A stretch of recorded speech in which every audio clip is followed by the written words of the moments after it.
Okay. How to heal your parental wounds and be your authentic self. Super crucial. A lot of us deal with parental wounds that show up in our adulthood, right?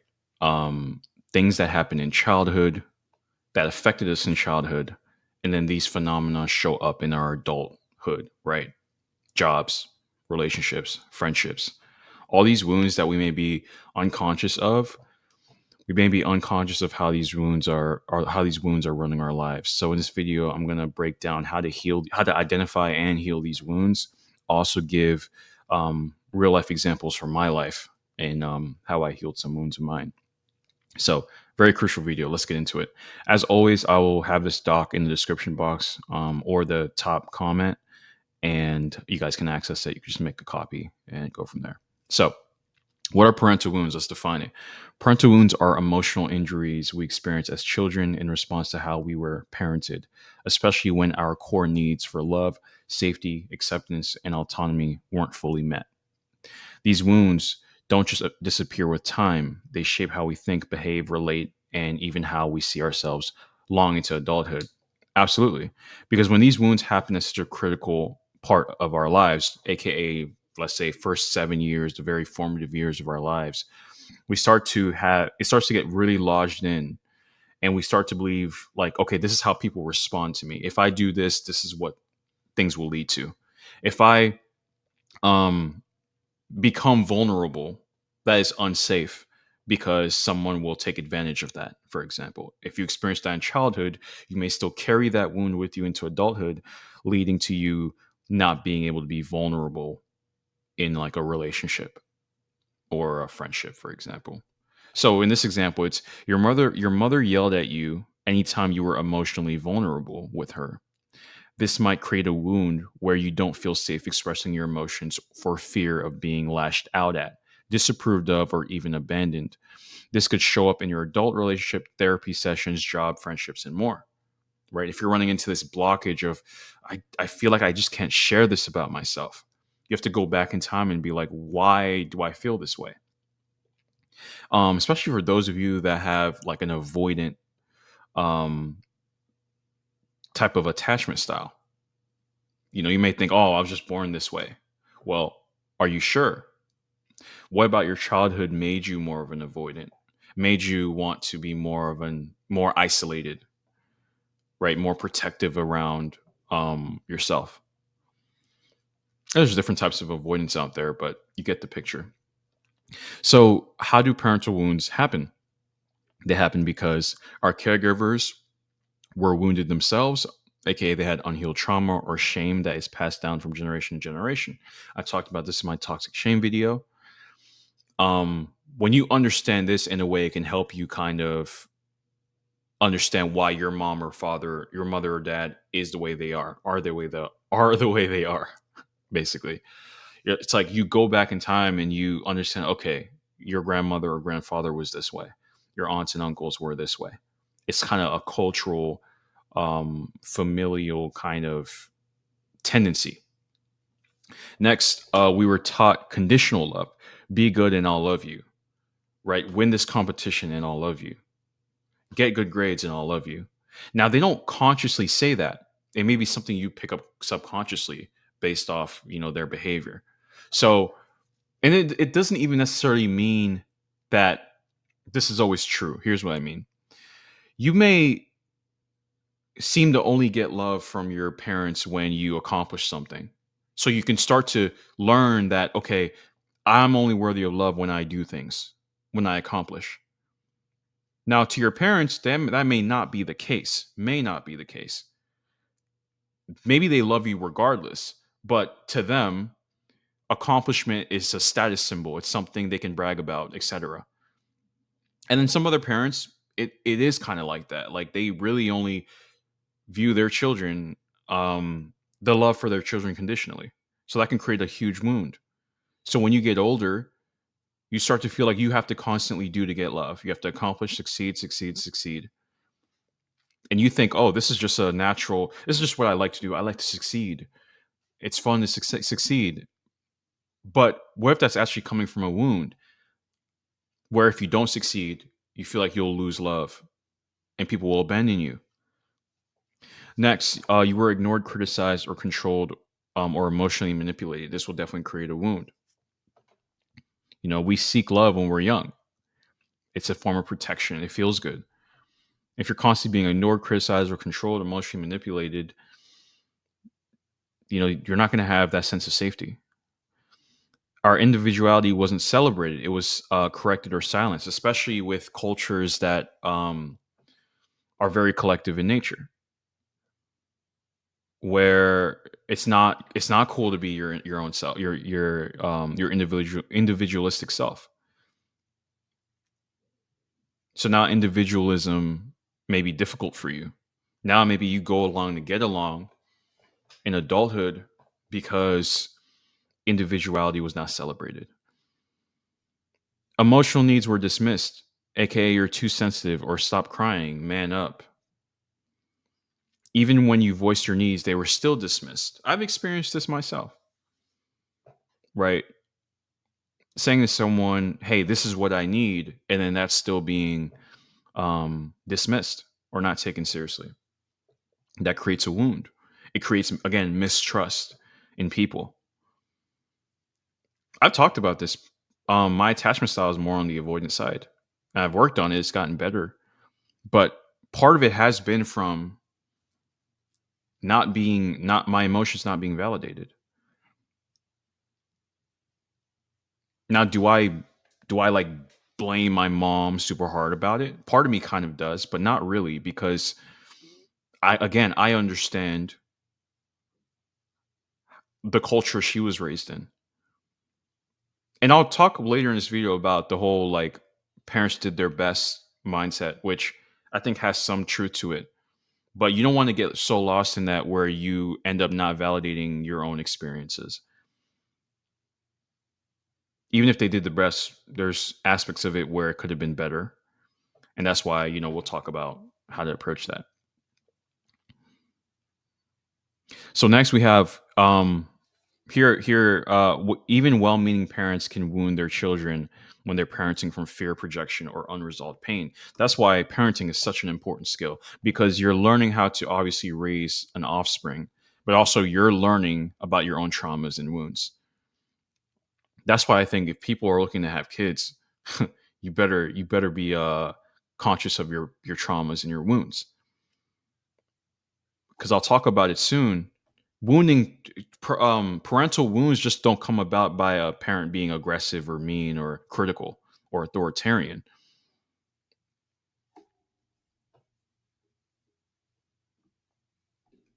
There's also permissive parents. No boundary setting, no structure leads to confusion, codependency, or poor self regulation. That's why parenting is an important skill. So, parenting styles that often lead to wounding: authoritarian, which I kind of alluded to, controlling, punitive, demanding obedience without understanding, as in, you follow my rules and that's it, without really explaining why those rules are there.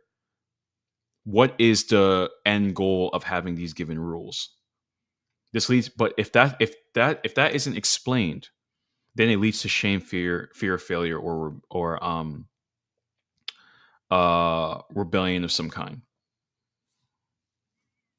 So one big thing here, like around especially authoritarian parents, oftentimes it comes from like a protective instinct, right? Of making sure their kids on the straight and narrow and all of that.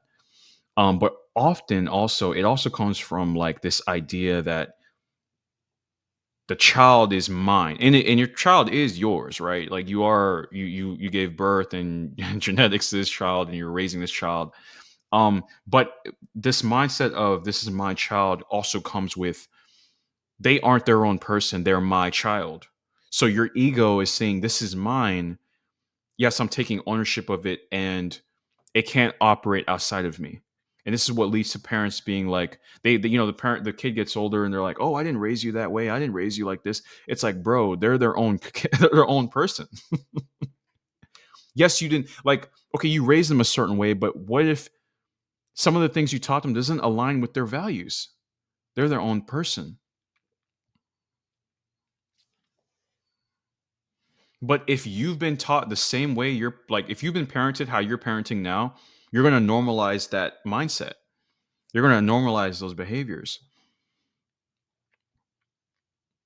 Next, neglectful parents, emotionally or physically absent, creates abandonment wounds and chronic insecurity. Definitely, especially parents that joke around and say things like, "Oh, I'm going to leave one day," or "I'll, one day I won't be around." If they say that a lot, like that could create a lot of anxiety.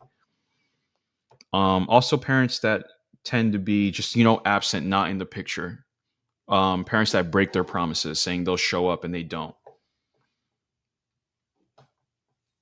Parents that aren't meeting the needs of the child, or they're not meeting it to the extent, like obviously they're doing their, like if they're doing their best, that's one thing, but if they're not even trying, then that could definitely lead to wounds. It could lead to mistrust in people. I talked about permissive, no boundary setting, everything is fine, right? Do whatever you want. There needs to be some boundaries in a child's life, because a child is learning how life works and they're going to make mistakes. You want them to, okay, you want a child to make mistakes because they'll learn from that, but there are certain mistakes that are way too life altering. So that's why they need to have boundaries around those more life altering mistakes. Like you're not going to put your child, for example, in the same car as your, I don't know, if you have a cousin that has a drinking problem, you're not going to put your child in their car. That's a life altering mistake. Even if the child wants to hang out with your cousin and be like, "Oh, he's so cool," whatever. No, it's a life altering mistake. The child is ignorant to the repercussions of that. So as a parent, you need to be like, "Okay, no." But there are other things, like if a child wants to explore a certain creative endeavor, and then you're like setting this huge boundary around that creative endeavor because you want them to be a doctor. Now you're just like stomping on their the things they want. Like them going through that creative endeavor isn't a negatively life altering decision. Next, overprotective doesn't allow autonomy, creates anxiety, indecisiveness, or low self confidence because you're constantly making decisions for the kid. I think this often happens with parents that didn't have maybe the best childhood, or they had a very dangerous childhood, and then they're raising their kid and they go to the complete opposite side of the spectrum, where they just want to be super protective, like go to this religious school, do this, do that, get back by exactly this time. And what happens is the child starts to get curious. It's like, oh, what's out there behind these castle walls? Kind of like Siddhartha, right? The Buddha. In his story, he was coddled. He was in this like he's living this lavish lifestyle. And he's like, what's beyond these borders? I want to explore. I want to see what the world looks like. And he was coming across a bunch of crazy stuff. I mean, famine, right? People that didn't have much, people that were suffering. That changed his life. So, like with parenting, it's key to it's key for your child to understand the spectrum of the world, because that's how the world is. It's a giant spectrum. Next, conditional narcissistic, right? Love is earned through performance. This leads to deep shame and a fractured identity that you experience. Again, kind of similar to what I talked about earlier. Critical, right? Consistently making rude, demeaning, or often unnecessary comments about you, your appearance, clothing decisions, etc. Especially if it's critical without like constructive, like it's not constructive criticism. That's different. This is just like being critical. Like you're not meeting their ideals, so they're just critical, critical, critical. Again, leads to mistrust, it could lead to even validation seeking, actually, in some people. Some people now need this, okay, I need validation from mom and dad. I need validation from my friends. I need validation from the opposite sex. So that's the thing. So how these wounds manifest in adulthood? Like I talked about, people pleasing, fear of rejection, difficulty setting and holding boundaries. Maybe you can relate to this stuff. Harsh inner critic, perfectionism, anxiety, chronic anxiety, avoidance in relationships, seeking external validation for your self worth, attracting emotionally unavailable partners, especially if you're seeking validation, feeling not enough, no matter what's no matter what's achieved. Some people achieve crazy things and they still feel empty. It's because there's a sense of validation that there's a wound there. Now, how we approach healing parental wounds definitely starts with ego states. You have to understand this pretty simple model um, from transactional analysis. So we have the parent ego state. These are voices we internalize from caregivers that can be critical or nurturing. So you may have a critical parent, again, that demeans and all of that, or you can have a very nurturing parent that listens and is present with you. And what we learn from these authority figures is what we take on. That becomes our parent ego state. It doesn't have to be, but it tends to become that. Then we have the child ego state, emotional responses based on childhood experiences, wounded, being rebellious or adaptive, right? Those are types of child ego states. Then we have the adult ego state, which is present moment awareness, rational, grounded, and capable of reparenting the inner child. And I'll talk about how these things come together. When triggered, we often shift into the child or the critical parent state. Healing involves strengthening the adult state so we can respond, not react. Because why? The parent ego state is rational, grounded, and capable of reparenting. They're able to pause and go more meta, be a little bit more objective. Be have the adult ego state is aware. They're like, okay, I just got triggered. Where is that trigger coming from? If this isn't developed enough, this is where things lead to people being very reactive to the world. You clearly see their wounds. This is what leads to people being bad parents. How to heal parental wounds? First, have awareness. Reflect on the given patterns in your life. Right. So if I notice that I have avoidant tendencies, okay, I'm aware of those avoidant tendencies and how they show up in different areas of my life. Okay, where did those avoidant tendencies come from? What needs what needs were not met? And how do I meet those needs so that I see safety in, for example, being more vulnerable with people in my life? So reflect on patterns in your life and trace them back to childhood messages or unmet needs. Ask, whose voice is is this in my head? Is it mine or my parents? This leads to my next topic, identify introjection. Introjection is when we unconsciously absorb the beliefs of others, especially parents, we think and make decisions from their beliefs. So, for example, I'll never be enough, quote unquote. Like, let's say you say that to yourself in your mind. This isn't necessarily true. It's a voice from your mother, for example, that needs to be challenged. You need to be aware and separate that thinking like, okay, this is my mother speaking in my mind. This is my father speaking in my mind. You can even extend this to like siblings and friends from childhood too. Okay, this middle school bully said this to me, and now I'm repeating what he said. That is not my actual voice.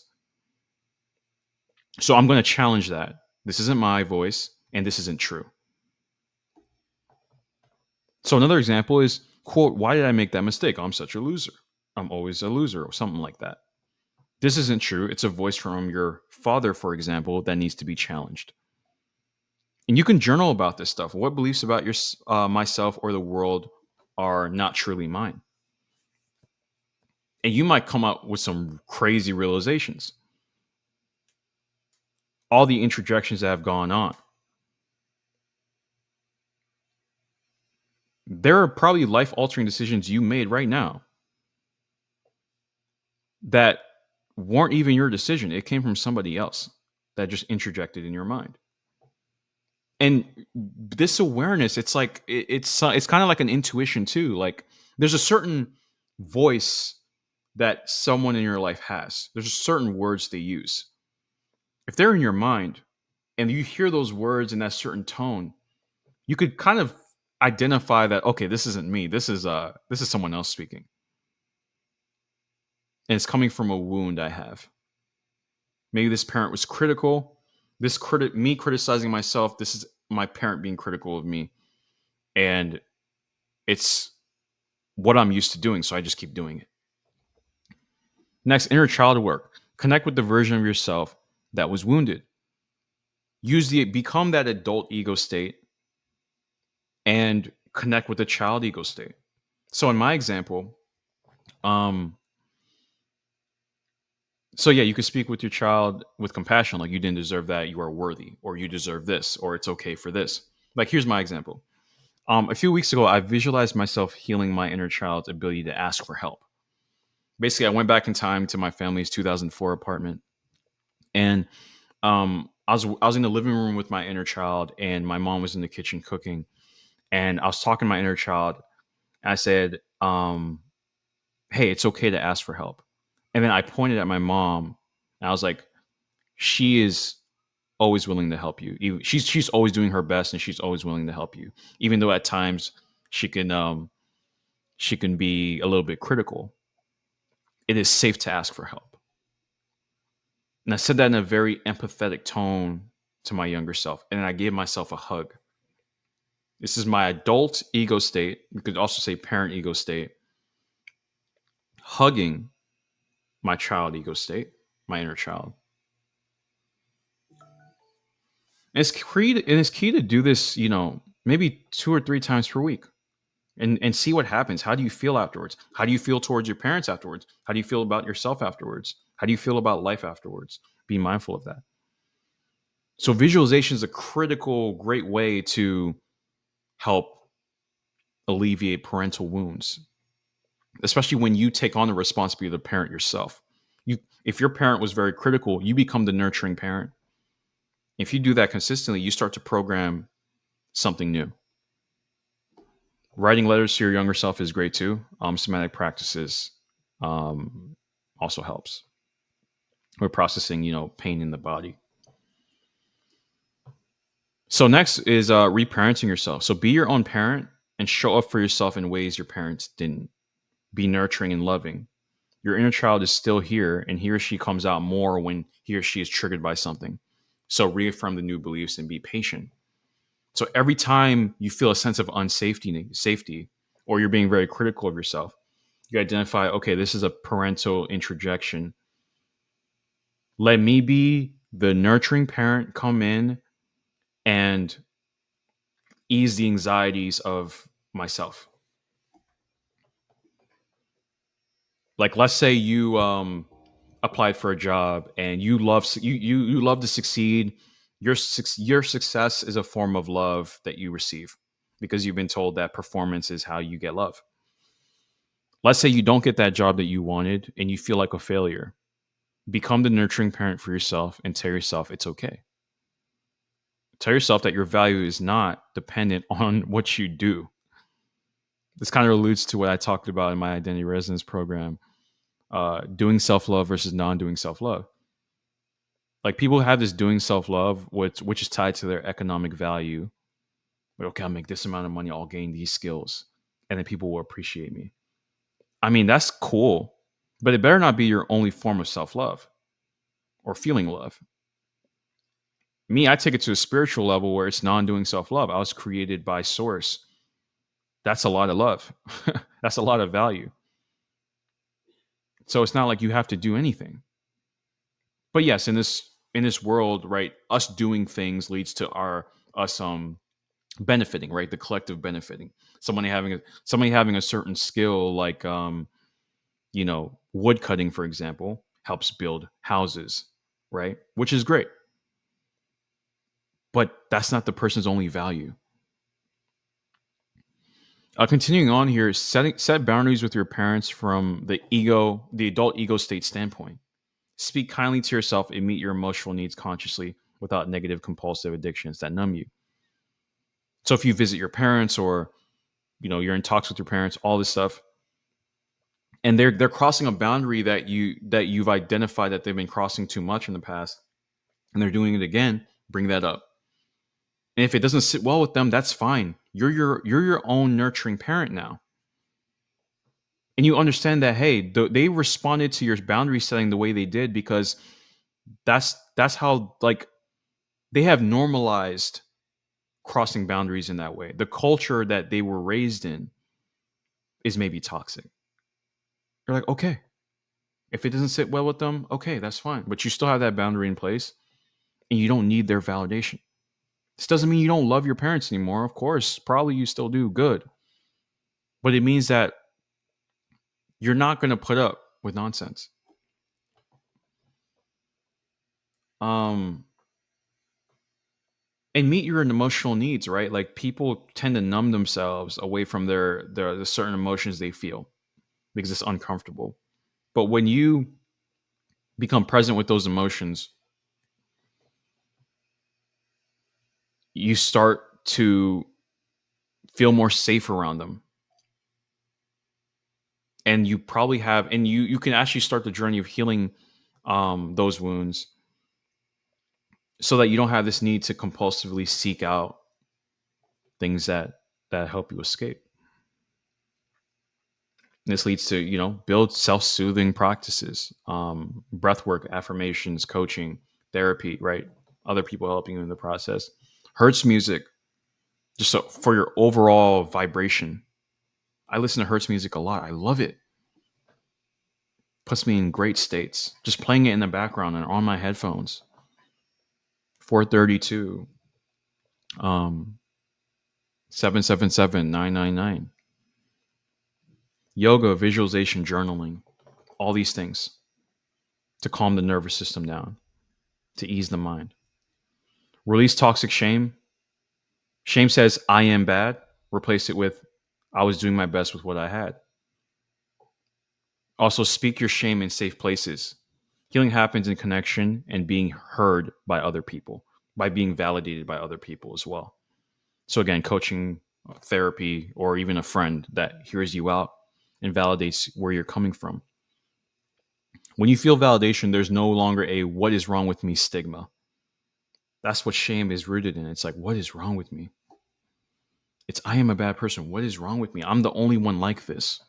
But when someone else hears you out and they understand, and like, they're not looking at you crazy. And in fact, they're like, actually, your parent was the problem in this dynamic. It's like, that can be healing. The dark energy of shame lessens when exposed to light, empathy, truth, and understanding.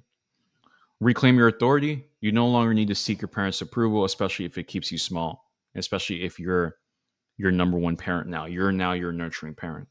As the adult ego state, you can go more meta about your childhood dynamic. You couldn't do this as a child.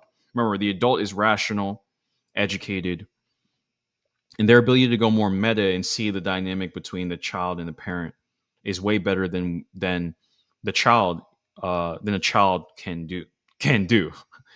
So that's a important part of analyzing things. Like, when you're an adult, you can be way better at analyzing your childhood than when you were a child. Decide, what do I believe and what values do I want to live by? Make a decision on how you'll parent or guide others in the future, whether you have your own kids or not. Choose to be a nurturing authority figure. What we do has a lasting effect on others. Final message: you're allowed to heal. Even if your parents did their best, quote unquote, you're still allowed to heal. You're still allowed to talk about their shortcomings. It doesn't have to be with them, it could be with somebody else. But at the same time, as you do that, appreciate the efforts they put in, right? Because it's kind of like a balance. They probably weren't all bad. So there's that. Maybe your ego wants to convince you that they were all bad. Well, think about, what did they do right? What are the things I learned from them that were great lessons? And I want to pass that on. You're not weak for needing repair, especially you men out there. um, Men are taught all this stuff about, like, don't cry, don't show weakness. It's not okay to be weak. And it makes weakness a shadow aspect of them. and thus they can't really heal from their wounds because healing essentially means being weak, and being weak um, essentially is negative to them, but not true. Breaking toxic family cycles is a huge sign of strength. Facing difficult emotions is a huge sign of strength. Your idea, like, and this is why shadow work is so important for everybody. It's because we need to see the benefit and the safety and the importance of that given thing that we're making a shadow out of.